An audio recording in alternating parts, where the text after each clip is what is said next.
राजस्थान में 25 सीट पर जीत का दावा करने वाली बीजेपी मात्र 14 सीटों पर ही सिमट गई। सबसे कमाल की बात तो ये है कि ये हाल तब हुआ जब हाल ही में विधानसभा चुनाव बीजेपी जीत कर आई थी, वो भी मात्र 6 महीने पहले।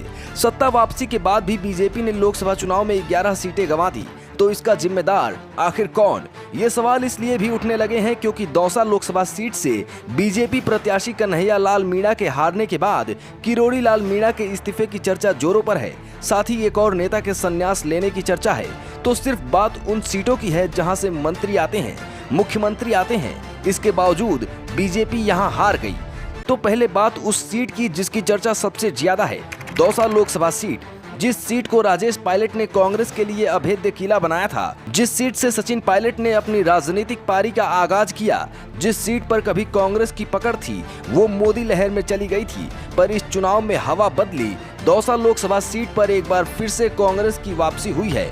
इस बार मोदी लहर नहीं, साख का सवाल था, सचिन पायलट के लिए भी और किरोड़ी लाल मीणा के लिए भी।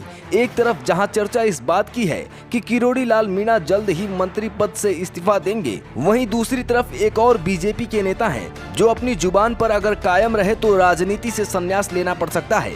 दरअसल कुछ समय पहले दौसा दौरे पर आए राज्य मंत्री व सैनिक कल्याण बोर्ड अध्यक्ष प्रेम सिंह बाजौर ने भाजपा के मिशन 25 और दौसा लोकसभा क्षेत्र से कांग्रेस प्रत्याशी मुरारी लाल मीणा की जीत दर्ज करने पर राजनीति करना छोड़ने और मंत्री पद छोड़ने की बात कही थी।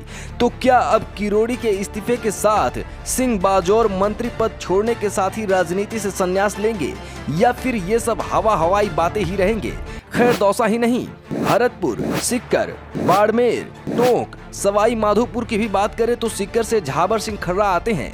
राजस्थान सरकार में मंत्री भी हैं, बावजूद इसके जनता ने सीकर में भाजपा को नकार दिया। बाड़मेर से के विश्नोई भी राजस्थान में सरकार में मंत्री हैं, इसके बावजूद बीजेपी यहां हार गई। मालपुरा टोंक से कन्हैया लाल चौधरी को भी मंत्री पद मिला है, पर यहाँ भी बीजेपी को हार मिली। तो क्या इन मंत्रियों ने अपने क्षेत्र में बूथ स्तर तक कार्य नहीं किया? क्या इन पर हार का ठिकरा फोड़ा जाएगा? क्या इन नेताओं पर भी गाज गिरेगी? इन नामों के बीच सबसे ज्यादा चर्चा ऐसे नाम की भी जो सीएम पद पर है, यानी भजन लाल शर्मा की।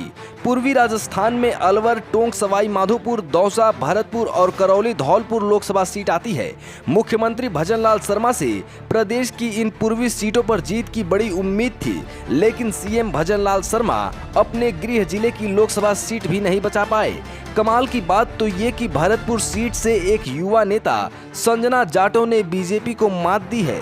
ऐसे में कयास लगाए जा रहे हैं कि भजन लाल शर्मा की कुर्सी पर भी अब खतरा मंडरा रहा है और बाकी मंत्रिमंडल के सदस्यों पर भी।